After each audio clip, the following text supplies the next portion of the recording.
What is going on, everybody? Welcome back to another episode of the KindaFunny Xcast, your home for all things Xbox here at KindaFunny. Of course, I'm one of your hosts, Snowbike Mike, and today we have a very special guest, week number 3 in a row of having some awesome guests on. My good friend, Miles Dompier from Windows Central Gaming is back again. And Miles, kind of an upgraded look since the last time you were here. You were producing cool videos. Now you're writing articles. You're the host of Xbox Chatter Days, which myself and Paris Lilly have both been on, and Khalif Adams, our last week's guest. But you now, my good friend, have another show going on with a buddy of ours, friend of the show from the Xbox 2 podcast and Windows Central Gaming, Jez Corden, Checkpoint. Each and every week, they can go check that out over on the special YouTube channel. Miles, congratulations on all the hard work. How are you doing today? I'm doing fantastic. It's the end of the week. I get to hang out and talk about video games, talk about Xbox with some awesome people. And yeah, life's good for me. As you touched on, Checkpoint, new show rolling out over on youtube.com/Windows Central Gaming. Me and Jez Corden, we dive into the juicy nuggets of news each week. Try to keep it about 20-ish minutes long. Respect your time. Watch it on your lunch break. Excited about the show. Excited about the season. We are just a few weeks away from the season, y'all, and it's exciting.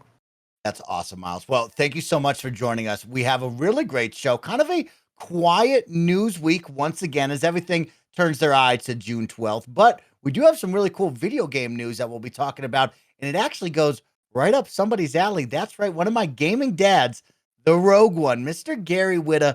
Gary, we got a lot to talk about because first off, you've now come out with a brand new comic, your Batman Fortress comic. Is that correct, Batman Fortress? Yeah, that's right. Issue no wait, there it is. Number 1 in stores. It was in stores this week, this Tuesday. It's doing quite well so far. We've got lots of positive reviews. Very excited. I've been working on it for a long time, so to finally see issue 1 in the stores is a real treat. And it's the first of an 8-part series that will run, all through the rest of the year.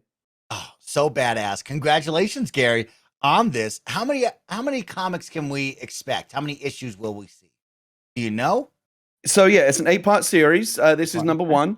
And so I'm trying to do the math. We'll probably run through like January, February of next year. I imagine the story will wrap up because it's a monthly series. So yeah, it's basically all written. It was done a while ago. We're still kind of like finishing up some artwork and stuff like that. But the publishing schedule is such that, right as we actually finish up the work on the series, then like right as I'm kind of writing issue 8, issue 1 is now kind of coming into the stores. Okay. And so I can now just kind of sit back and hopefully see people enjoying it.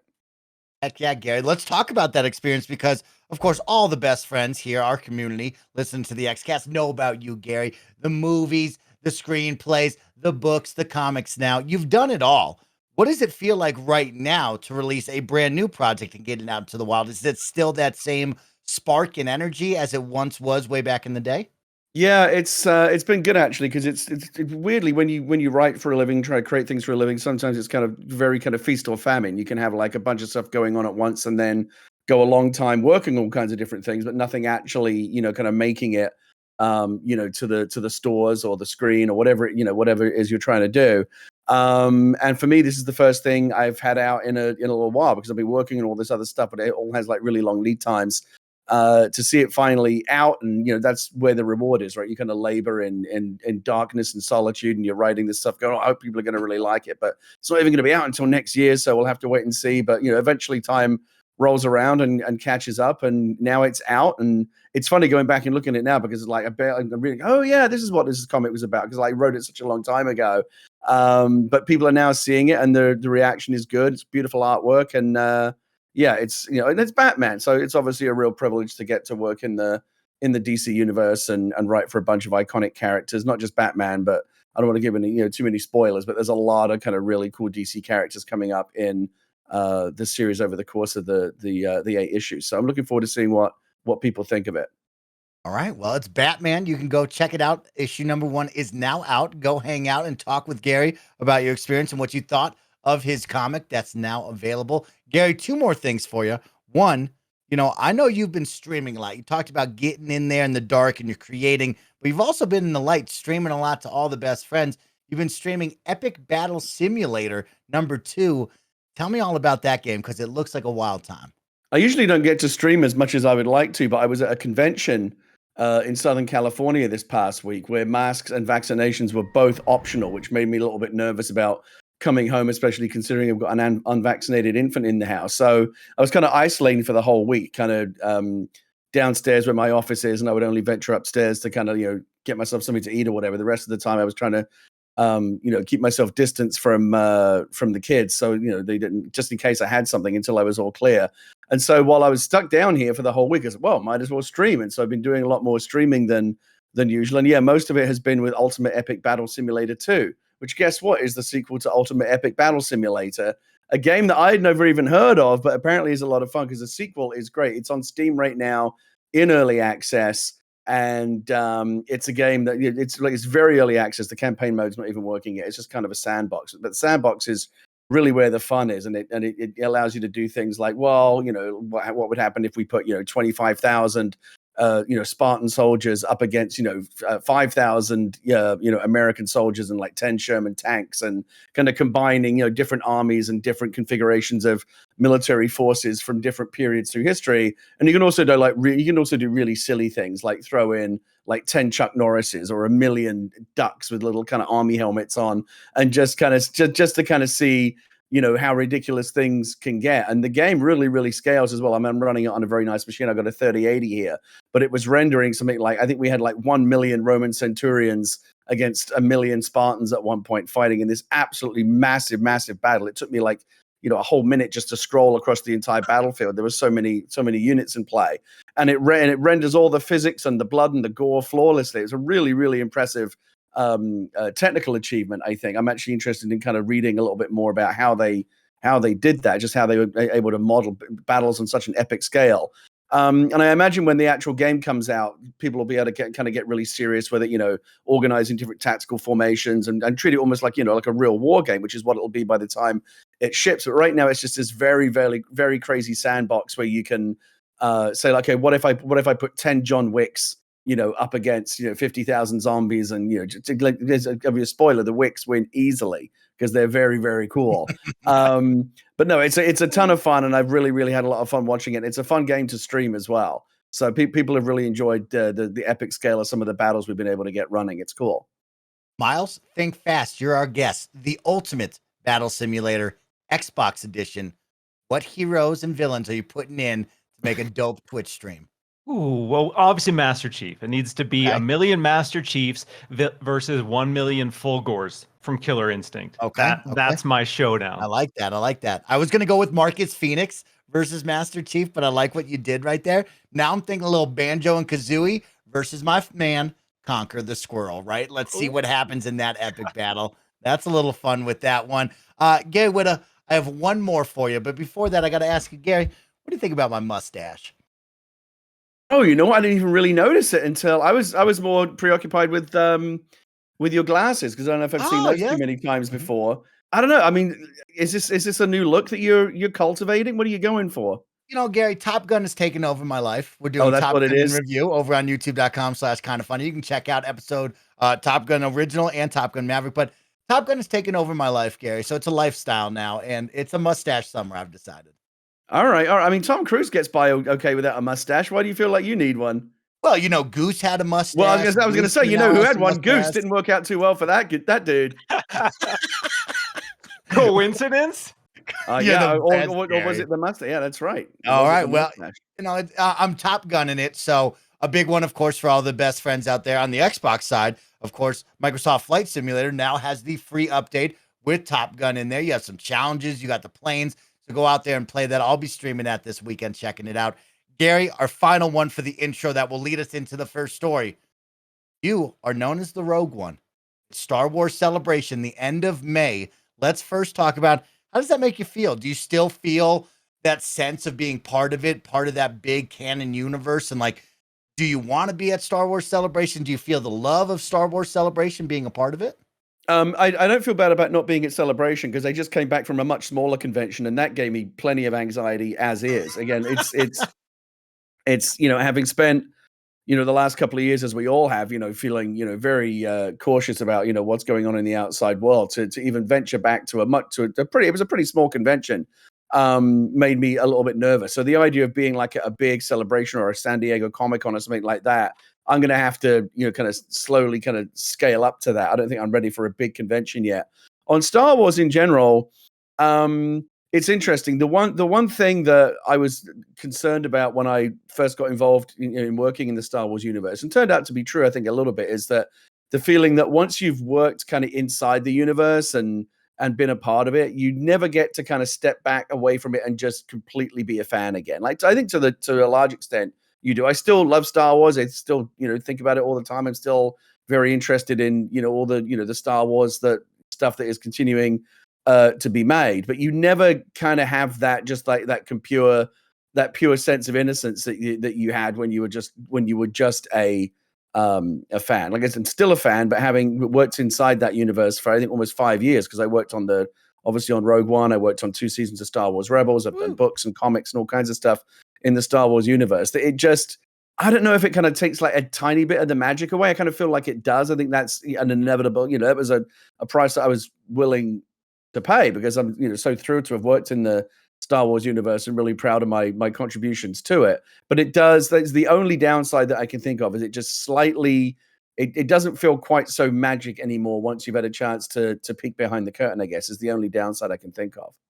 All right. Well, a lot of best friends are probably asking, Mike, why would you bring up Star Wars that has nothing to do with gaming? Well, guess what? We now have the official reveal of Star Wars Jedi Survivor, which we'll be talking about just after this, because this is the Kind of Funny Xcast. We post each and every Saturday at 6 a.m. West Coast, Best Coast time on youtube.com/kindoffunnygames, roosterteeth.com, and of course on podcast services around the globe. Don't forget that Kind of Funny is now Epic Games partners, which means if you were upgrading your look, buying some V-Bucks over in Fortnite or the Battle Pass, or maybe you're buying games off the Epic Games Store, please remember to use our Epic creator code Kind of Funny at checkout to help support the team in a brand new way. And speaking of support, we want to give a big thank you to our Patreon producers who are supporting us over on patreon.com/kindoffunnygames for the month of May. Shout out to Anonymous, Fargo Brady, Tyler Ross, Delaney Twinning, First Responder ND, Julian the Gluten-Free Gamer,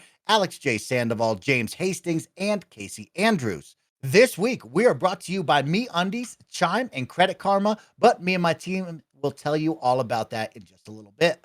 Guys, let's jump in to Star Wars, because as I said, the official reveal is now live from the Star Wars Celebration. Star Wars Jedi Survivor has an awesome little teaser trailer and has given us a date window on when to expect it. And Jeff Grubb, let's all give a big shout out to Jeff Grubb.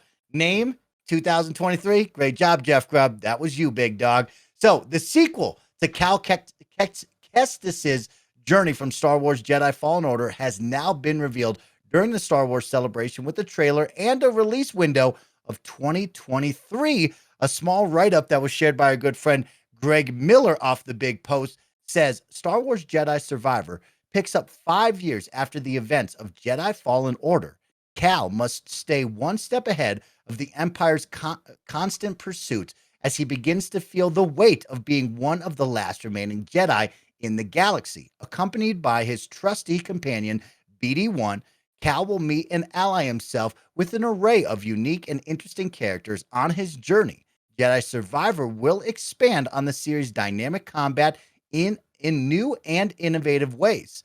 In order to survive, Cal must learn new skills and grow his connection with the Force. Now, Miles, you and I, not the biggest Star Wars guys, but we love games, but we're blessed because here on this panel, we got the Rogue One, and we got Barrett Courtney running the ones and twos, who's a big diehard Star Wars guy. So let's start off, Barrett, with you. The hype of this trailer, Star Wars Jedi Survivor, how are we feeling right now with this initial reveal?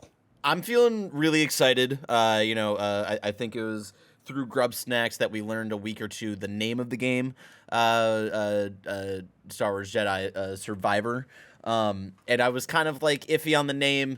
The more that I've set with it though, and like kind of fully, like not fully, but getting enough of what the premise of where we're going with this sequel. Like it's starting to fit a little bit more. I'm liking it a little bit more. And I'm really excited to see where we go next. The fact that they're going 5 years after the first one, like, really surprised me. I felt like there was a lot that they could have done in, a shorter window with the adventures of Cal and his team, who are notably absent in this trailer outside of BD1, right? We get their ship that they hang out with, that they hang out in, that everybody knows from the first game, all crashed, abandoned, with the VO saying of like, how can you be a leader if they won't even follow you? So I wonder if that's stuff to do with like maybe Cal and his team that we grew to love in the first game are kind of butting heads and are like parting ways because of like different objectives that they have, or different ways that they find, trying to survive in the Empire and trying to combat the Empire in any way. And maybe they are going to be at a point where they start disagreeing on a lot of things, which makes them split up. And you see Cal discovering someone in a back to tank. I don't know who that is. That'll be really interesting to see if this is another Jedi or someone else that Cal will just see as someone who could be helpful for his journey. And yeah, it doesn't give too much. We get a little bit of the Grand Inquisitor. I assume he's looking a little, bigger than his other appearances, like in Star Wars Rebels, and slight spoilers if you haven't watched Kenobi at all, but he's in the trailers of Star Wars or Obi-Wan Kenobi. That there he is right here. We're assuming that's the Grand Inquisitor, because there's a great Inquisitor force in Jedi Fallen Order, looking slightly different, but we'll see how they actually adapt him into their actual engine, because none of this was actual gameplay footage. But yeah, it's.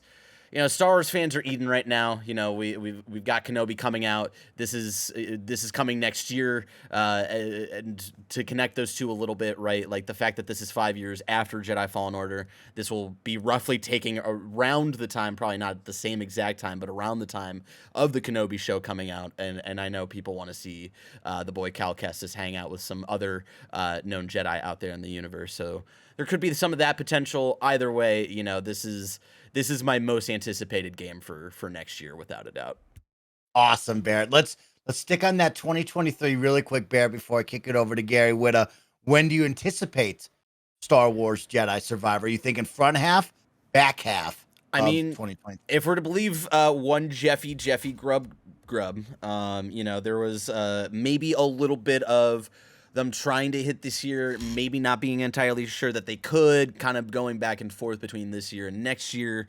If it is next year, I think he was kind of assuming. I don't know if that's information that he actually has, or just kind of like trying to guesstimate of early 2023. So I wouldn't be surprised if this was in the front half of 2023, which I imagine that's what they're aiming for, at least right now, with how crazy the first half of 2023 is starting to look like, very similar to, February 2022 of this year, right? Like, maybe that's their current goal. Maybe they push it to get out of the heat of some other games possibly coming in the first half of next year. But I would say right now I'm anticipating it for the front half of the year.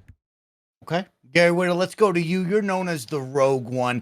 This was a game that dropped, I believe, Barrett, you can double check me, in 2019. Yes. It was very high on a lot of people's Game of the Year lists.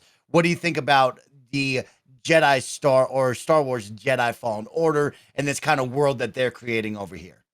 I think that that the Respawn games have been, obviously a kind of a bright corner of the Star Wars video game universe in recent years. Certainly of the kind of the EA years. I've been quite vocal in the past as saying that I don't think EA has been a particularly good steward of the Star Wars kind of video gaming side of things in general.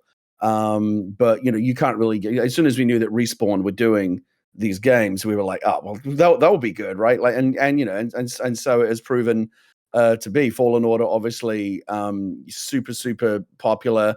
And no surprise that they're making a new one, but I'm very glad that they are. And to Barrett's point, yeah, it's interesting at a time in which they really are kind of making it this kind of holistic effort to kind of make sure everything is canonically consistent, and someone from this show will pop up in another show.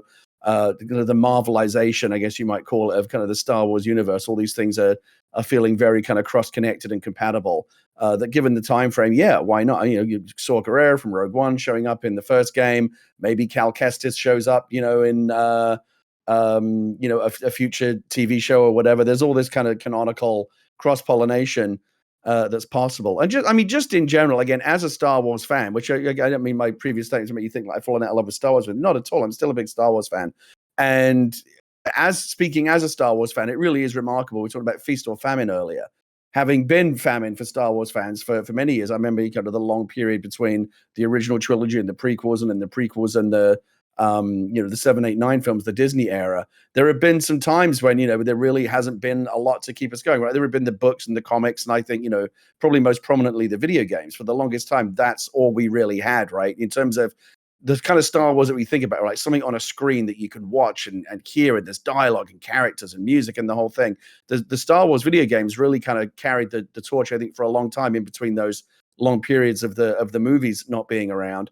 And now, of course, with the TV shows, I mean, again, super feast. Like Barrett said, Star Wars fans are eating right now. I think I'm right in saying, just off the top of my head, there's been like more hours of like canonical live action Star Wars filmed entertainment made in the last year than in the 45 years prior, when you add it all up, right? I mean, it's a remarkable amount of stuff. And some people, I guess, have asked the question, how much Star Wars is too much? Star Wars has always been kind of special because of its scarcity. Is there a possibility that they can make so much of it that it starts to feel less special? I don't know. I guess we're going to find out. My view is, as long as the shows continue to be, really high quality, and then as long as Star Wars remains good, I don't think you can have too much of a good thing. But I'm going to be interested to see where the games go once the EA license expires, which I believe is next year. There's obviously a lot of plans for Star Wars games going forward, and the Quantic Dream one, and there's so much interesting stuff out there. But for right now, Star Wars fans definitely have something really cool to look forward to, with a hit, a sequel to a proven hit that everybody loved from the same developer. Trailer obviously looks fantastic. The cinematics are just incredible. I think it's going to be good. All right, I like that. Miles, I'm going to pull you off the bench. I know you and I aren't the biggest of Star Wars guys, but I do know one thing about you, Miles. You love a good Dark Souls, and you love Elden Ring, and that was something really special about what Respawn created with Jedi Fallen Order, right? Was giving you the power of the Jedi after a lot of years of Star Wars Battlefront and kind of being more of that third-person, first-person shooter game that we saw. This one kind of went more, hey, you are the Jedi, right? And they really doubled down on kind of the vibe and the intensity and the difficulty of a Dark Souls-like game. Did you play this? What did you think about this? And what are you looking forward to on the sequel? Yeah, admittedly, I've only played, I would say, probably about an hour of this. So not a whole lot in the grand scheme of things. I remember when this was revealed, and as a big Shameless fan, I was excited to see Cameron go from the Gallagher ranks to the rank of Jedi. It's cool to see him get that glow up and be in that universe. And then, like you said, as soon as people started making those parallels to Dark Souls, like, oh, wait a second. Okay, maybe this is something I need to play. And it's been installed on my Series X for, I want to say 2 years. I want to say it's been there for 2 years. It's been one of those titles that's been on the back burner that I haven't given the proper playthrough. But yeah, seeing all the energy this week from Star Wars fans, even though I'm not the biggest Star Wars fan, I have seen all the mainline films. And it is so cool to see that energy and that passion. And seeing everyone excited about this gets me excited. It has me eyeballing Fallen Order and be like, all right, bro, maybe you need to sit down, take some time and do it. What about you? Have you gone through this journey? So I'm very similar to you. I've probably put about 5 hours into this, and I really, really enjoy this. I'm actually more of a Star Wars fan when it comes down to those shooter games like Star Wars Battlefront. I think it's Star Wars Republic Commando, which was one of my favorites of all time, but nothing truly in the video game world beats just a solid Star Wars game. Right? I think it's just a special universe that we all grew up on, and these games are really, really special to me. And I loved what Respawn did. My biggest gripe with it and why I stopped was the map, right? I got really lost in what they had created with this kind of Metroidvania connecting map pieces similar to Dark Souls, where I couldn't understand the map easily, and I got lost in a lot of the corridors where I said to myself, you know what, I'm done with this. I don't want to. But I will give a big shout out. This was a very special Game Pass gem that I know a lot of people took advantage of thanks to the EA Play deal for when this did come on Game Pass. I know a lot of people jumped on that, but I did ask the chat. Of course, you can support us over on patreon.com/kindoffunnygames, where you can watch all of our shows be recorded live and jump in the chat. And I said to the chat, hey, what do you want from a Star Wars #2? And Bear, this is where I'll kick it to you because you know the most about this. But Witness wrote, for Jedi, I would love to see more of the galaxy, like a city or hub-like area where I can interact with NPCs and the essentially non-existent. They were essentially non-existent in the last one. And then Eric Z said those damn maps. So, Bear, you know, I got lost on the maps. Is that something, of course, we can expect to be elevated? And what do you want to see elevated? I mean, the map is, I think, the critique that they've heard probably the most after coming out of the first game. Like, yeah, like, I love that game. It's one of my favorite games of all time. That map is a fucking mess, especially when you're trying to 100% the game. There's a trophy tied to it of like reveal all of the map, and when it's hard to navigate the map to reveal all of the map, and you can only reveal parts of the map by actually like going to those places and exploring it, like it's just a mess. And I think they understand that. You know, something that I talked about, I think when we were closer to when it released and we were like talking about it in like a review sense, is like, you know, I get the, you know, when you're playing through the story and stuff, like I do really think the way that they were inspired not just by Dark Souls, but what you were saying, Mikey, of like the Metroidvania style of level design and stuff like that. Like if you're just like kind of like going through and exploring and not too worrying too much about like where you're going next, like it does feel very natural. But like again, in that like post game sense, if you are trying to like be a trophy hunter or achievement hunter and stuff like that, you know, I would love to be able to use those locations where you like heal up and like enemies respawn. Like I would love to see those be used as like fast travel points. Again, not during the campaign, but like when you're like when you roll credits and you're trying to just like wrap things up. Like I would love a little unlock to be like, hey, you can like, you know, fast travel if you're on the same planet. You can fast travel from this point to this point, just to like make that process a little smoother. When it comes to different locales and stuff, like yeah, I definitely understand that. It was a lot of like a little more what's the less city-like and more of just like you're out in the wilderness on all of these different planets. You had Bogano, which was like kind of your grass planet.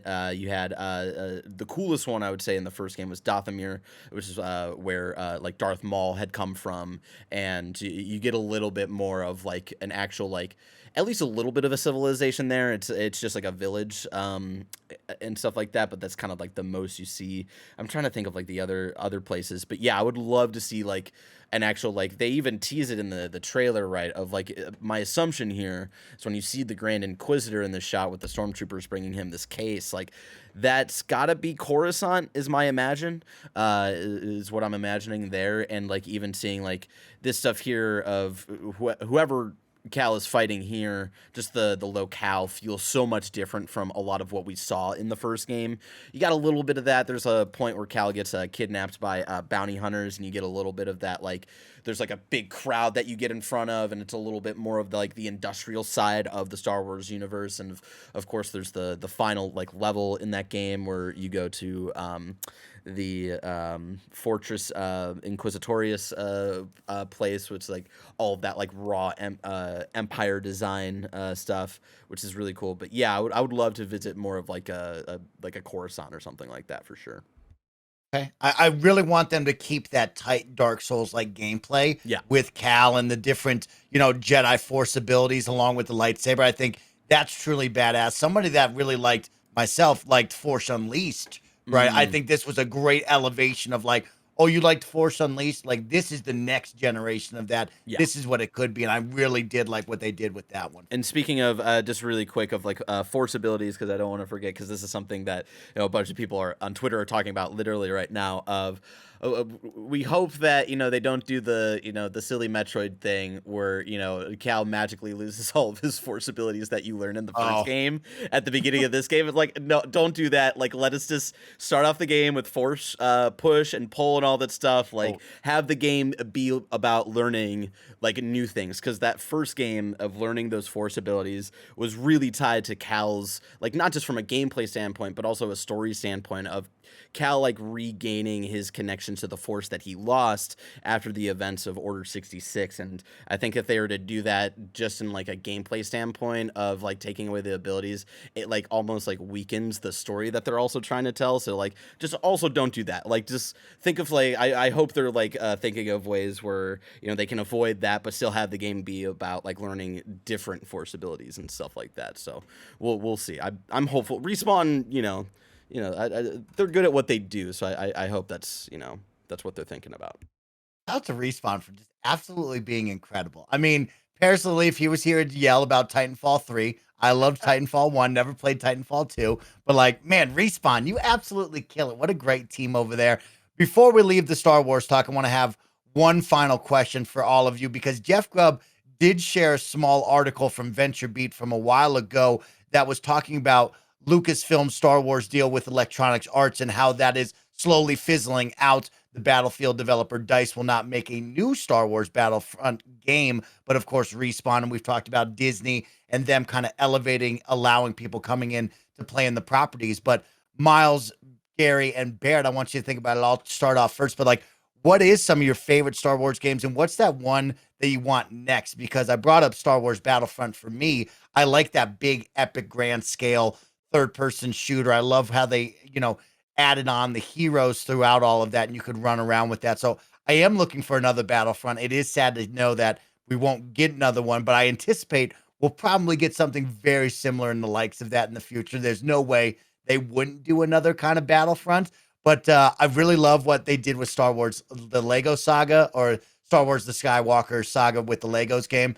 That was incredible. I played a lot of SOTOR with Greg and Kevin. We played a lot of that big MMO. I thought that was dope. And a big shout out to Star Wars Squadrons, which I think took a good job with the fighter pilot-esque feel of Star Wars, giving you the chance to fly the X-Wing, be in my favorite A-Wing, and have some fun with some of those moments. I thought that was pretty badass. So some things that I think about. But Barrett, when you look back on the lineage, is there any ones that stand out to you as your favorite or what you want to see again? I mean, there's a lot. You already shouted out. What's the one with Star Killer? Why am I blanking on that one right now? Where you're playing as Vader's secret apprentice, playing as the Jedi. I'm blanking on that one right now. There's also the one where you play as Han Solo's friend back in the N64 days. And again, I don't know why these are all slipping my mind right now. Force Unleashed. Thank you, Kevin, in the chat. Yeah, I really enjoyed Force Unleashed for what that was at the time, right? I've gone back to it since then. It's definitely, it doesn't hold up quite super well, but it's still like a fun game to go back to. Shadow of the Empire, thank you, Omega, in the chat. That was one that I absolutely adored as a kid, and I know it's kind of contested of like whether that was like a cool game or not. I really enjoyed being Han Solo's friend in that game and playing that guy. That was really cool. I would love to see something similar to that, where you're playing as someone who, might not be a main character from the, the movies and stuff like that, but you're playing as someone like adjacent to like a story that's going on. Like, I would love to see something to the equivalent of Shadow of Empire, and you're like one of Poe Dameron's buddies, and like you're going off on an adventure, like while he goes off to meet the dude at the beginning of Force Awakens or something like that, and you're doing like your own like bounty hunter adventure or something like that. Like, I think something like that could be really, really cool. Who would make it, I have no idea, but that's something that I would want, is like, let's get back into kind of the middle ground of like what you want, Mikey, of like the first person like shooter kind of aspect of Star Wars, and the stuff that I gravitate towards, which is like the third person action adventure kind of stuff. And give us a character who doesn't rely on a lightsaber, and let's have like a fun action adventure style game with them, and explore the galaxy. Miles, any genres you'd like to see with the Star Wars universe again? We've seen a lot of games. Has any of them ever spoken to you? Star Wars Battlefront 2, the original, one of my yeah. favorite games of all time. Great pull. I want to see that style. I would like it to be third person. I want to have the epic moments for the campaign. Love the multiplayer centric stuff, but losing that kind of co-op campaign that had, that was a huge blow for me personally, because just have a ton of super fond memories of playing that game over and over, and the emphasis on the vehicles, all the different powers, abilities, all of those worlds and characters coming together in these big battlefields. It's so hard to beat that. The new Battlefronts, amazing visuals, amazing sound design. They really captured the feel of the Star Wars universe in so many ways. For me, it wasn't quite what I wanted from that, and this is going to be a major throwback, but I have very fond memories of playing the original trilogy titles on the SNES. The Super Nintendo actually had some really solid. God, those games were so hard. They were so hard, so stupidly hard, but so good.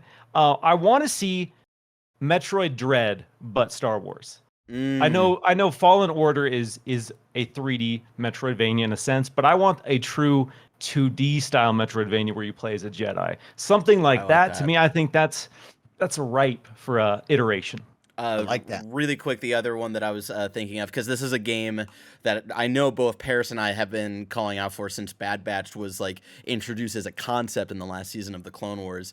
Star Wars Republic Commando, which was a game that came out on like Xbox and stuff like that, where you were a clone trooper who was like in charge of like a small faction where you told like 3 other clone troopers of like what to do, and it was like this really cool concept. Make a Star Wars Republic Commando, but for the Bad Batch. For the love of God, that'd be the coolest thing ever. John Drake, I know you listen to Kind of Funny content. Do it. Make it happen. I will say, I believe that is on backwards compatibility. I think it's on my Xbox right now as we speak. So for your Xbox fans out there, you should be able to jump into that. Gary Whitta, you're a man that likes to go fast. Are you going to say Star Wars Episode 1 Pod Racer or what, Gary?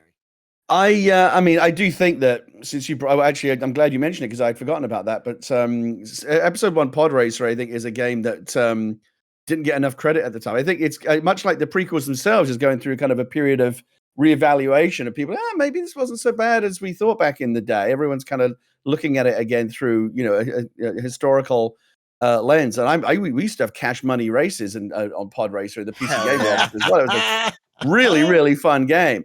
But for me, in terms of like my favorite Star Wars video games, the ones that at least I have kind of the best memories of, I got to go back to the 90s. And again, I talked about that kind of period. Return of the Jedi came out 83.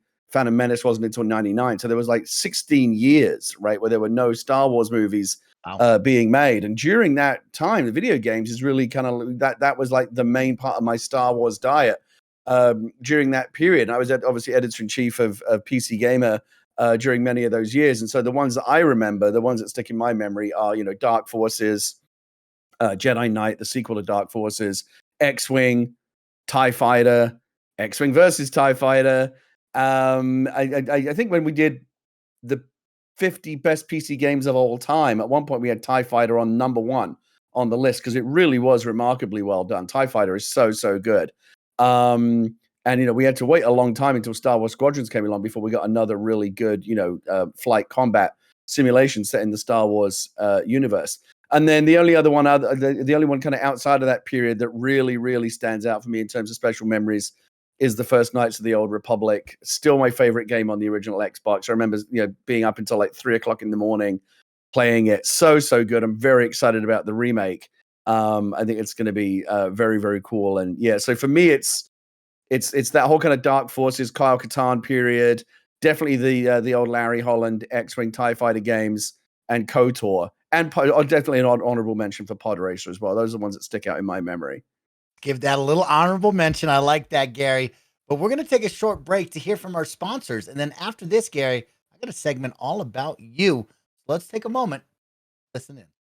This episode is brought to you by MeUndies. I love MeUndies from head to toe, all over my body. If you don't believe me, of course, right now, I'm wearing the MeUndies shirt. You can tell by the little tag going on right there, right? I got the MeUndies lounge shorts going on. Of course, I got the undies, and then boom, MeUndies socks, baby. That's how we do out here at Kinda Funny. I love being soft head to toe in the micro modal fabric. You already know all about that, but if you don't, let's face it, summer's sweaty, but your butt doesn't have to be. With MeUndies light and breathable micro-modal fabric, you can stay comfy and cool all summer long.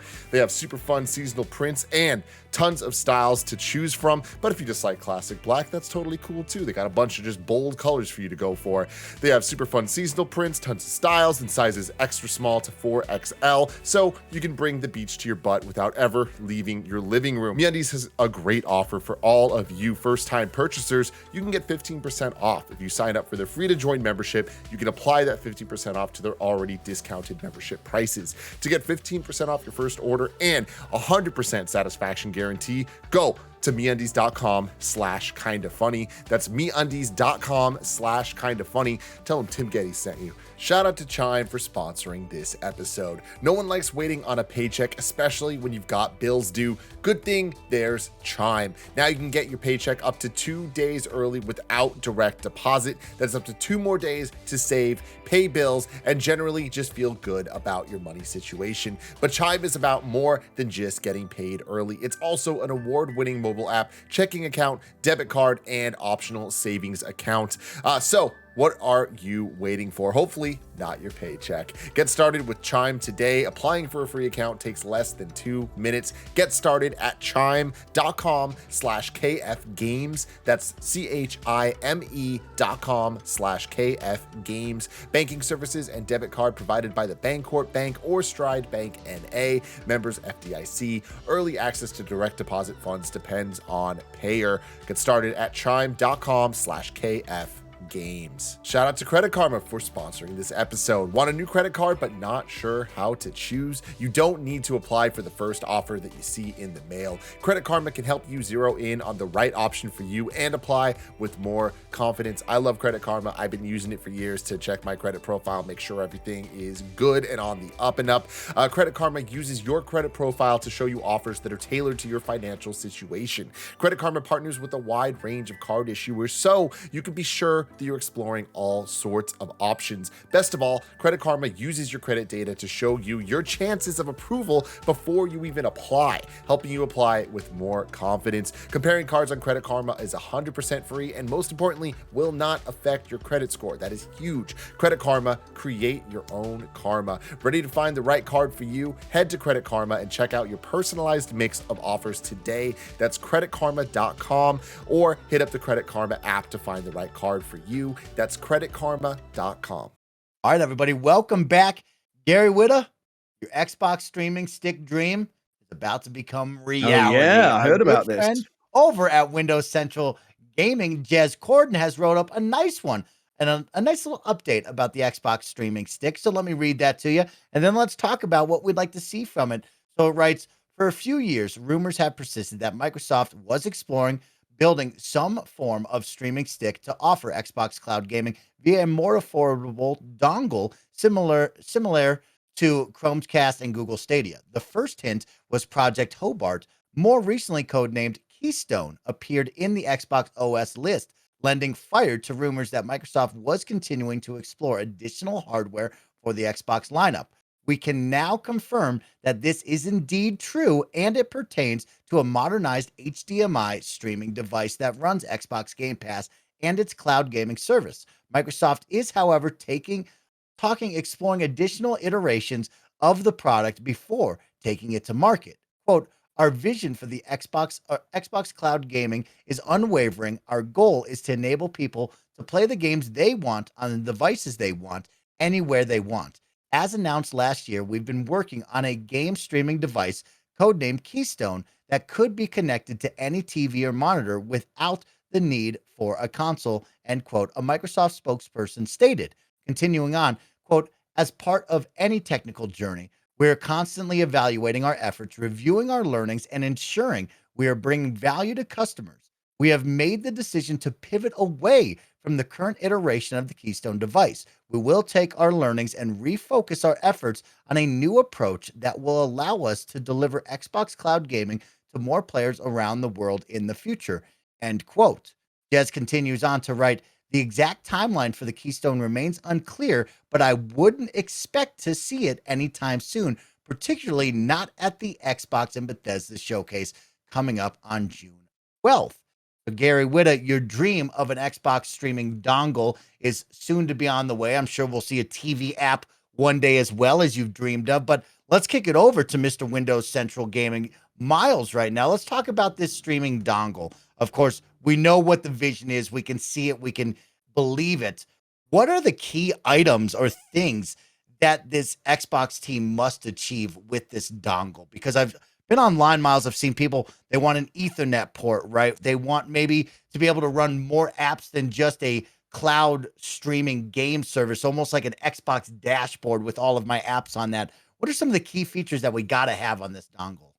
Yeah, it's really exciting to hear that they're taking the time to iterate on this device because, as Phil Spencer has famously said, they're trying to reach billions of players, and that comes with a lot of responsibility, because if you are selling somebody on a vision of cloud gaming being a decent substitute for some people, and it comes out of the gate and isn't an ideal experience, there's going to be this whole contingent of new customers who try it, don't like it, and then give up on the idea altogether. So it is cool to hear that they are really sitting down to think about what this device needs to have. Like you said, this thing is going to need to have a decent internet connection, dual band Wi-Fi at the very least, because that makes a huge difference. If you've streamed cloud devices on your phone or on a tablet via single band, there is noticeable latency, a lot of latency. And for some people and some games, that's going to be a huge hurdle. So latency is going to be the biggest thing that they have to overcome. And it needs to be a device that can connect via HDMI, work seamlessly, and also factor in the latency of the display, the latency of the controller, and deliver an experience that is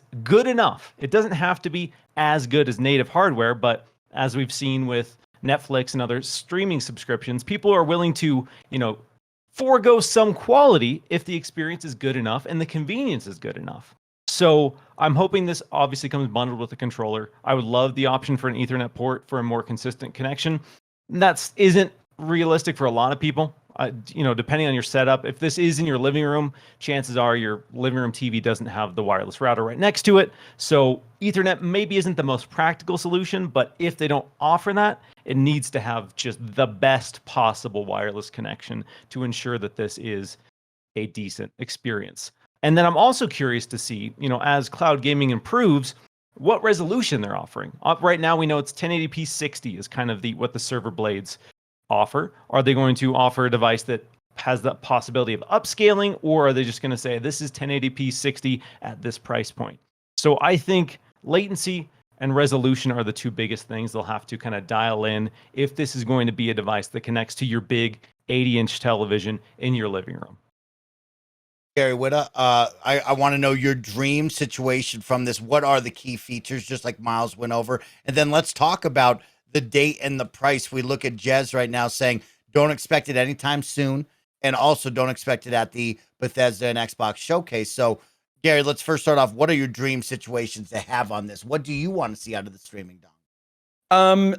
To Miles's point, I wouldn't mind it. I know it kind of feels like kind of clunky, but I wouldn't mind an Ethernet port on this dongle because, that's clearly the best way to, get a good connection. All of my, I don't have any consoles in this house that are just purely running wirelessly. They're all plugged into Ethernet somewhere because, it's just that much more reliable. And, more and more places these days have, kind of people have Cat5 running all through their house or Ethernet ports in every room, and I think that's gonna be only more so going forward. So the option to plug it into a wired connection, if people have it, I don't think is a bad idea. When you're running wirelessly, you're always at the mercy of your Wi-Fi. Now, a really strong Wi-Fi network should, be more than good enough to do gaming. The problem again is signal strength. If you're not in the room where your router is, maybe you're running a mesh type network. Maybe you don't have a super powerful router that looks like one of those big kind of upturned alien spiders with like antenna, going everywhere. You are a little bit at the mercy of that. So my first thought is like maybe it's a good thing that this isn't coming super soon, because I personally think that Stadia and Amazon Luna and even Xbox's own cloud service, which is currently running, we're a little bit early out of the gate. I know everybody wants to be first mover on this and everybody wants to get established as one of the company that you think of when it comes to kind of cloud gaming. Stadia tried that, but Stadia launched too early, right? They weren't ready, and that launch was a mess. I don't know too much about how Luna's doing right now, but even Xbox Cloud, which I think is probably one of the better services that's out there in terms of kind of reliability and ease of use. I've had some janky experiences on Xbox Cloud gaming. I wouldn't feel totally comfortable jumping all the way over to cloud streaming my games just yet. Again, unless it was on like a wired connection and I knew I was going to get great performance. So maybe if this is coming out like maybe next, each year, right, we're getting better in terms of faster Wi-Fi, better connectivity, 5G, 6G's around, is going to be the next one up. And we'll get to a point when, cloud streaming, I think, is going to be almost indistinguishable or fully indistinguishable from gaming on local hardware. And at that point, I think all of these services are really going to be off to the races. But I think, maybe it's not such a bad thing. Every day that goes by before they launch this streaming stick, the chances are that the service it's going to be able to provide is going to be that much better.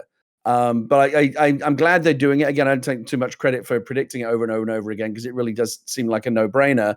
And again, I do think that the next step will be the smart TVs, right? You'll have Game Pass and Xbox Cloud gaming baked right into the hardware of LG TVs or Samsung TVs, whatever TV companies they do business with. That was my other big prediction. Like, wait for CES in January. I think CES next January, you're going to see the first TVs that have some kind of Xbox firmware built into it, or some kind of Xbox app right there next to Disney Plus, Spotify, Amazon, Netflix, Hulu, everything else that you have in your little smart TV, carousel of streaming services that are baked into the firmware. Xbox is going to be right there alongside it. And so I think this is all good. I think it all completely tracks with Xbox's what appears to be their current strategy. They're less interested in selling you hardware than they are in selling you Game Pass subscriptions and just getting you involved in their ecosystem. And if they can lower the cost of getting you into their ecosystem to the price of a dongle, I think there'll probably be a couple of kits. I imagine a couple of SKUs, maybe one that's the dongle only, and then maybe like a dongle and controller bundle so that everyone's covered. Maybe you already have a controller, maybe you don't. So they want to make sure that everyone's covered. Makes a lot of sense to me, and I think it's going to be a kind of a key element of the Xbox stroke Game Pass growth of that ecosystem in the years going forward. The idea that you don't think about, but I don't have an Xbox. Well, you do. It's already in your TV, or you can go get a dongle for $49. And again, we keep talking about how Game Pass is the real driver and the real compelling factor. They just want to put Game Pass in front of people any which way they can, and this is another step forward in that strategy.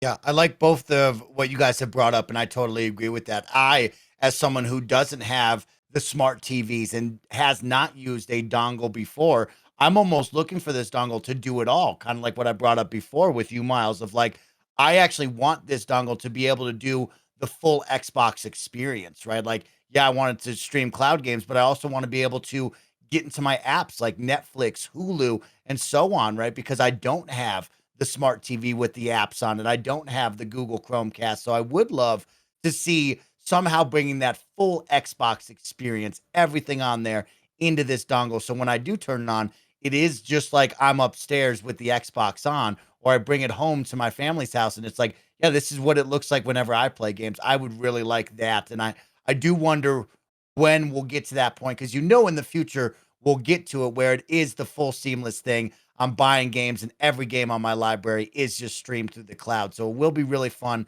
to see if and when we do get to that. But you guys brought up the two different SKUs. Let's stick on that really quick. There will be a dongle, and there will most likely be a dongle with the controller. That seems like it's easy money right there. But how much is the true question? Because I saw them talk about this on Kind of Funny Games Daily earlier in the day, and a couple people in the chat said, well, it better be $50. Miles, you had a big smile there. How much are the two SKUs, the dongle and then the dongle plus the controller, which we could just say is like, let's just add on $40, $50, whatever you want to call it. But what is this dongle price got to be? I would say it needs to be under 100. I would say 99.99. That is the golden amount. Because again, Series S, $300, still an appealing price point. But for some super casual audiences, $300 is $300.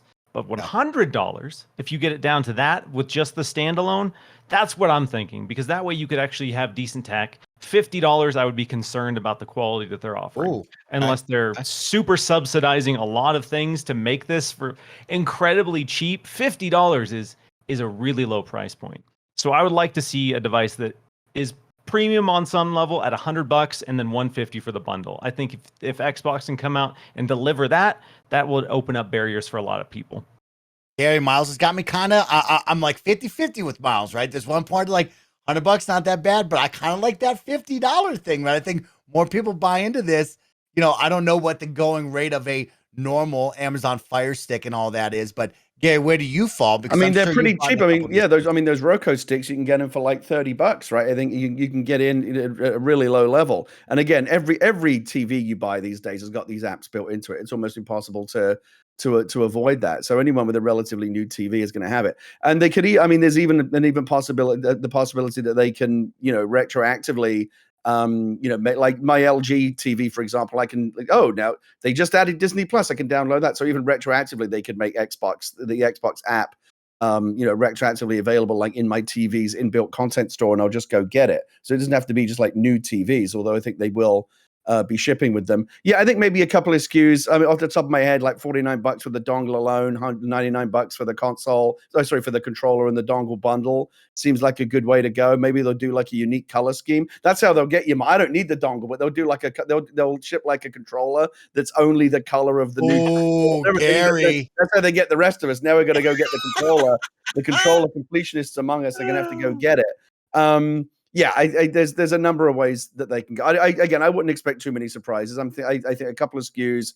How much a controller is? What, $50-$60? I think the dongle will be in the $50 range. So I think you'll see a couple of different entry points.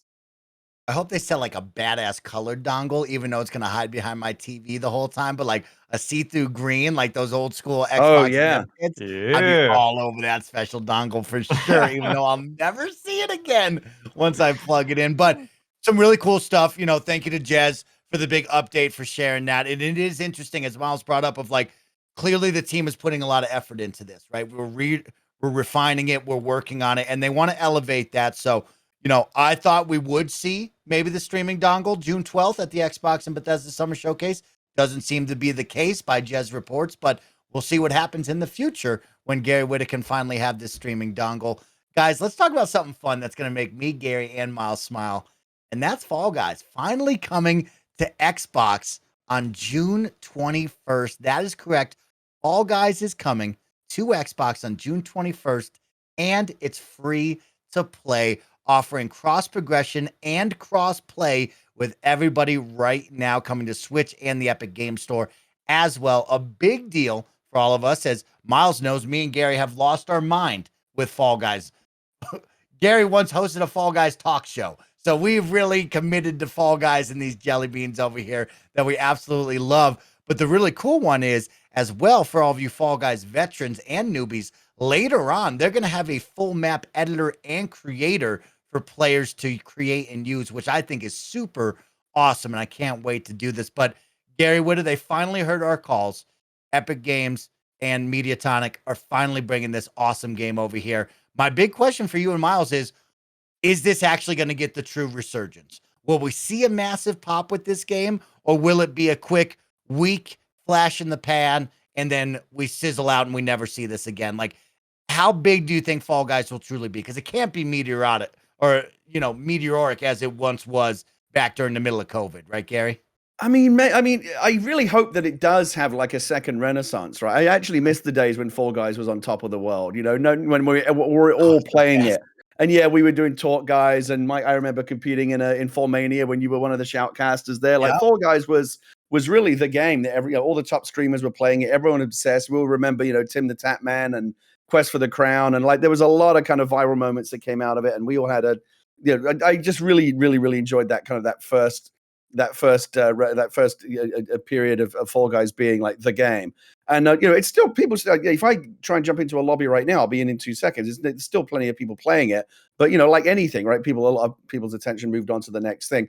And I've been saying for the longest time, like, just wait for it to come onto the other platforms, because there's a whole new army of Xbox players. There's a whole new army of Nintendo Switch players. This is the first time you'll be able to play it like on the go on a portable device. That's going to be huge. My kid is super excited about that. So you could make an argument that PC and PlayStation, that if you, let's say for example, these obviously are completely random numbers, but if we assume that like PlayStation and PC account for like half of all the gamers out there, and Xbox and Nintendo accounts for the other half, that's a lot of people that are going to be coming in, and perhaps more so now than ever because Fall Guys when it first launched was on PlayStation Plus for a while.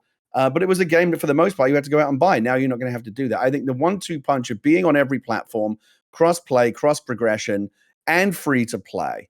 I think there's maybe it's wishful thinking because I am a big Fall Guys fan, but I think there's every reason to believe that it could have a really big, whether or not you want to compare it to like how big it was to begin with. But I think you're going to see Fall Guys come back in a big way. I'm already planning to do community games, kind of private lobbies, custom lobbies on my stream, because I remember when we used to try to do them and we would have trouble filling up a lobby because even before crossplay it was like, oh, but I have it on PlayStation, I can't join you guys. They fixed all that now, so no matter what platform you have, there's no excuse. Go grab it on the Epic Games Store or the eShop or the Xbox store or the PlayStation Store for free, and you'll be able to jump in, and I don't think we'll have any trouble filling up those custom lobbies. So I believe, and I understand that this is definitely coming from my somewhat biased, I love Fall Guys, wishful thinking point of view, that there actually is a good chance that it's going to come back in a big way, being exposed to all these new, fresh player bases and free to play. How can you say no? Miles, free to play, cross progression, cross play. Is this the recipe? What's up? What do you think? Love Gary's energy. That's the stuff I want to hear because I'm in the same camp. I want to believe we can get back to that summer energy where that summer was of Fall Guys, the game. It Didn't matter who you were, where you were. You knew about Fall Guys. Chances are you were playing it. But I know there was a dedicated group of Xbox fans who maybe only had an Xbox console just sitting on the sidelines watching everybody else have fun. And this isn't the first time. Among Us, another huge cultural phenomenon that did not launch on Xbox. And there's been kind of conversations in the community like, will it matter if Fall Guys comes to Xbox at some point down the road now that it's been 2 years? So to see that they are kind of coordinating this with the free-to-play launch, the Switch release, the Xbox release, crossplay, all of those factors and all those barriers being broken down. So there is the best possible chance for this to come out and kind of have that explosion again, have that resurgence again. And I'm so ready. I'm so ready to go back. It's been admittedly a while since I played it, but yeah, when that came out, that energy is so, and it's one of those games that anyone can pick up and play. It's super simple, super fun. It scratches that Mario Party itch where you don't have to be a quote unquote a gamer to like get competitive and get into it. You can just pick it up, play it. And so the fact that it will be free, it'll be on pretty much everything. Yeah, let's go. Let's see if it can, again, I don't think it'll get back to that same level, but I think there's a really good chance for it to be a really big summer game yet again. Yeah, I mean, to that point, I do think the one thing that they won't be able to replicate is it being completely new, right? Fall Guys was a phenomenon when it first came out because we had never seen anything quite like it before, right? It was silly, it was delightful, it had this like really, really good combination of gameplay that was really fun, but it also made you rage like no other game. Like you've seen like the streamers when they rage playing Fall Guys, like no other game can, because it has that perfect balance of like, but I didn't even do anything wrong. That was bullshit. Like that kind of stuff that Fall Guys just serves up those moments, right? I think games that are popular on stream and games that go viral are the ones that are capable of creating those kind of viral moments. And Fall Guys did that in spades. So I do think in terms of the player numbers and the excitement, it's going to come back in a big way. But can it ever really replicate the excitement of it first time around? No, because you only get to do that once, right? The first time when Fall Guys was new. And, oh, have you heard about this game, Fall Guys? And it was, oh my God, this game's nutty. I remember, Mike, watching you first play it. Yeah. You were playing it in beta. Remember, on the Steam Early Access? Yeah. Like, what the hell is this thing? And that was the fun of it. And it appealed to so many people. I think because it's bright, it's colorful, it's non-violent. You know, it appealed to a lot of people outside of the hardcore. Kids were playing it. I saw a lot of people that you don't typically think of as playing video games playing it, but the hardcore were in it as well, right? The esports guys were loving it because it was so nutty. And so, yeah, I think it will definitely come back and it will definitely be big. But you can't ever capture that first excitement over again, because we know what Fall Guys is now, and it is coming where I think there is potential, Mike, to your point about that they saved it for that one more thing at the end. My 10-year-old daughter squealed when she heard that they were making a level constructor for it, because that's what she's excited about. And I think where you might actually see another resurgence is, you know how like what a big splash like Mario Maker made on the streaming scene, where you got people playing these, download, you got like Pooh Bear and these speedrunners are playing these like nightmare levels that people are sending in. It is almost impossible to do levels. If people are able to create something like that with Fall Guys and create like real torture courses and come up with really creative ways to build levels and then upload them so that people can try them, I really, really hope they do that. They need to take a leaf out of the Mario Maker playbook and allow you to upload your designs for other people to leave comments on, and you can see how far other people got. Definitely use Mario Maker as the template. I think there's big potential there once Gary, people that's start good. creating their own content using Fall Guys. Yeah, I Yes. love that, Gary. I'm just as excited as you both are. You know what I mean? Like, I love Fall Guys, truly and honestly. Miles, I want to take you on a side tangent really quick. All right, Miles, because I always had a dream. There's 2 dream Halloween costumes that I've always wanted in my life. One, of course, my own fully customizable Spartan outfit, right? I want to be Master Chief, but my own colors. I want my own dope helmet. And then Fall Guys stole my heart. And my second dream Halloween costume is the Fall Guys Jelly Bean. Now, Mediatonic, hear my cry. Epic Games, hear my cry. Send me the Fall Guys Jelly Bean mascot outfit. I will become the mascot. Miles, don't know if you know, I have a lot of mascot experience. I was the high school mascot, bought my own mascot outfit, showed up to a football game. They were like, "What are you doing?" I said, "I'm the mascot now." Took it over. Then I became a mascot up for Vail Resorts, rocked his Ripperoo, and got to celebrate Smokey the Bear's 75th birthday. Got to dress up as Smokey the Bear. So that was an honor. That's an honor. So Mediatonic, that's my resume to be the next Fall Guys mascot. Send me that giant bean outfit so I can wear that next Halloween. But talking about dope outfits, now it's come to Xbox and Switch, which means we get to have some cool licensed outfits, hopefully. Now I want to know, what's the dream Xbox outfits that you both want to see? Of course, we have Cortana and Master Chief. You got Marcus Phoenix and the gang, but who do you want to see become and embody the Jelly Bean and Fall Guys from the Xbox universe? Miles, hit me with another good one. We got to get Doom Guy in there. We got to get I think Doom he's Guy already would in, actually. Doom Guy's already in there. Okay, Yeah, that's he's right. already Okay, in. Doom, check. That's done. Yeah, Bethesda properties in general. Pip Boy would be another really great one. Pip Boy's a great Dovahkiin one. would be another really great one. Yep. And then obviously from the classic Halo camp, Master Chief. That's the pick. That's must for have. sure. But again, I have a soft spot for Killer Instinct. So again, Fulgor, Spinal, Saberwolf. Let's get weird. Let's get really weird with it, and let's lean into those licenses. That's the reason Fortnite is so ridiculously popular, is because no matter what your niche is, no matter what your kink is, there is something for you. I was looking at the store the other day, and there was a 1970s Hispanic sitcom. They had a full suite of characters from this sitcom from the 70s I had never heard of. But to see them commit and put that in the store, let's go. Let's really have Fall Guys kind of lean into that energy. I like that. Gary Whitta, I mean, you've seen all the outfits. You know what your daughter's all about. You know what you're all about with the tops and the bottoms. What are you creating? Who are you adding? I mean, one of the great things about the game is you've seen that you really can make those beans look like anything, right? And they've done some great deals. Everyone from Sonic the Hedgehog to Godzilla has been in there. I still run around with my little Gordon Freeman that I got from my Steam Early Access version. He's still in there. I on both sides, on Nintendo and on Xbox, you're going to see some. On the Nintendo side alone, oh my god! I mean, like, Mario and Luigi, Mario and Luigi and Bowser and Peach and Daisy and Toad. We want to see all of those. But on the Xbox side, I think I'd be interested to see what if they do have some surprises up their sleeve when they launch on these new platforms. If there's like in the same way that there was a Gordon Freeman skin that was exclusive to PC owners when the first game came out, I wonder if the platforms might get their own exclusive skins in or around the launch window, whether it be a Mario or a Master Chief. I know if Paris were here, he'd be talking about how he wants Banjo and Kazooie in there. Who wouldn't want that? So I think going forward, there's going to clearly, if you look at it on the PlayStation side, they have done a great job of that, right? Where they've had characters, from Ghost of Tsushima and other PlayStation exclusive titles have come to Fall Guys across the various seasons. So I do think you're going to see a similar effort with working in concert with Microsoft and Nintendo to bring some of those platform-specific characters to the game. I like that, you too. I think we can go down the list of the big popular names. I actually like the pull of Pip Boy from you, Miles. That's an Pip actually Boy's a really good good one, one. And yeah. I can imagine the bright blue and yellow jumpsuit really popping on the courses there. But I'm going to give you a couple of deep cuts after, of course. Now, for you, Miles, I've played over 400 plus hours of Fall Guys, and I've only worn one outfit all the time. But I've bought a bunch, don't get me wrong. But I always wear my unicorn outfit because I love That's that right. outfit. The only thing that's going to make me switch is if you put Conquer the Squirrel in there, because I love Conquer's Bad Fur Day. And then here's a crazy deep cut for you. I'm going to Brute Force.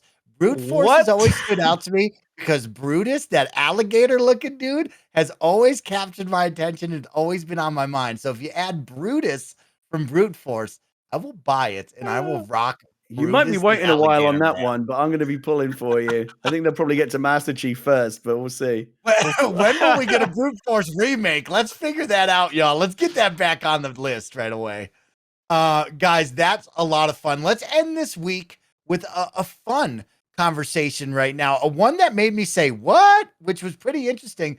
A Marvel and Xbox deal, or Marvel and Xbox had a deal, but Xbox passed on it back in the day. This is coming from VGC from Chris Scullion, which is really, really cool. Xbox turned Marvel down, leading to Spider-Man on PS4, an exec reveal. So the article goes like this. The head of Marvel Games has revealed how Xbox turned down an opportunity to make licensed games shortly before Sony made a deal to make Spider-Man on PS4. In an excerpt from Stephen L. Kent's 2021 book, The Ultimate History of Video Games, Volume 2, as spotted on Reset Era, Executive Vice President and Head of Marvel Games, Jay Ong, explains how the company cut its earlier deal with Activision short in search of a better partnership. According to Ong, Marvel Games wasn't happy with the quality of the Spider-Man games being published by Activision, and the two companies mutually agreed to terminate their licensing deal early. Ong says that when the deal was made to walk away, Activision asked, quote, "What are you going to do with this IP after you get it back?" End quote. To which Ong replied, quote, "I'm going to find a better home for it," end quote. According to Ong, Activision's reply was, quote, "Good luck finding your unicorn," end quote. Which, pause really quick, absolutely incredible. Hilarious. To look at Activision and say, I'm going to find a better home for this. And they try to give you, like, when somebody breaks up with you and you give them that one, like, backdoor, just backhanded compliment of like, yeah, good luck finding that unicorn. And they're like, I'm gonna Good get luck you. finding someone as good as I was to you, Oh you know? my God, absolutely in your face, unbelievable. But it goes on to say, Ong said Marvel Games then went to both Xbox and PlayStation to see if either of them would be interested in forming an exclusive partnership, asking them, quote, "We don't have any big console deals with anyone right now. What would you like to do?" End quote. Microsoft's strategy, Ong recalls, was to focus on its own IP, and as such, it decided to pass on the offer. Sony, however, was more receptive. Quote, "I sat down with these two execs from PlayStation third party, Adam Boyes and John Drake, in August 2014 in a conference room in Burbank. I said, we have a dream that this is possible, that we could beat Arkham and have one game at least and maybe multiple games that could drive adoption of your platform," end quote.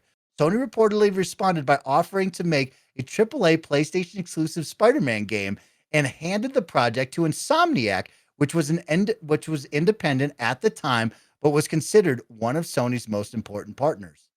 Wow. And the What rest an is history. absolute wild story. The rest was history, Gary Whitta. What do you think about that? I mean, that's a different time. 2014 is that Xbox One era right there. Xbox, not many studios like that they could just throw around to. They wanted to focus on their own IPs. I mean, of course, Gary Whitta, we look back and we say, well, that was the wrong decision. But what do you think about that, to focus on your IPs back in the day like that?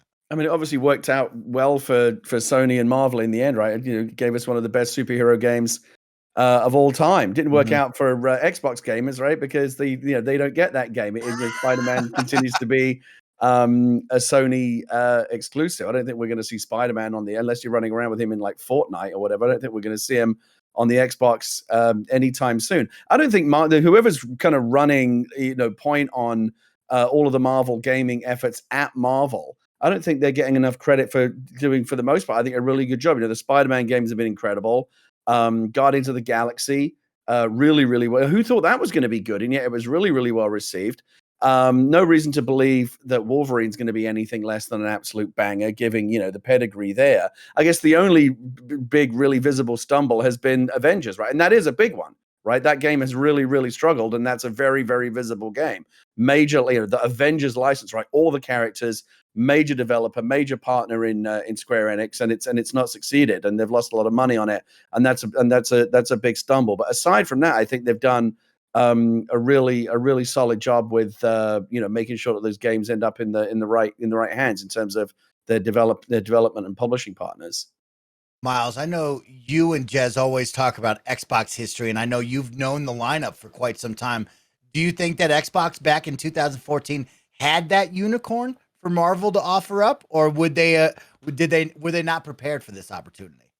I love the current platform superhero conversations, because since Insomniac came out and delivered, like Gary said, objectively one of the best superhero games of all time, there's been a lot of Xbox fans who are like, well, Xbox needs one, and Xbox needs to do X, Y, and Z with superheroes. They need to buy WB so they can get DC, and they can, perpetuate these wars of us versus them. But what's really fascinating is when you look back to that period of time, I think we can safely say that they found that unicorn, because it's hard to say that at that period of time that Xbox had a studio on deck that wanted to dive in and really tackle a Marvel property. And Insomniac, they're known for traversal. They've had this legacy of traversal. So Insomniac and Spider-Man specifically, that's just a dream pairing. That is one of those rare moments where a piece of media exists and a studio exists, and they come together and they just deliver something that is perfect for them. And since then, they're doing Spider-Man 2, they're doing Wolverine. So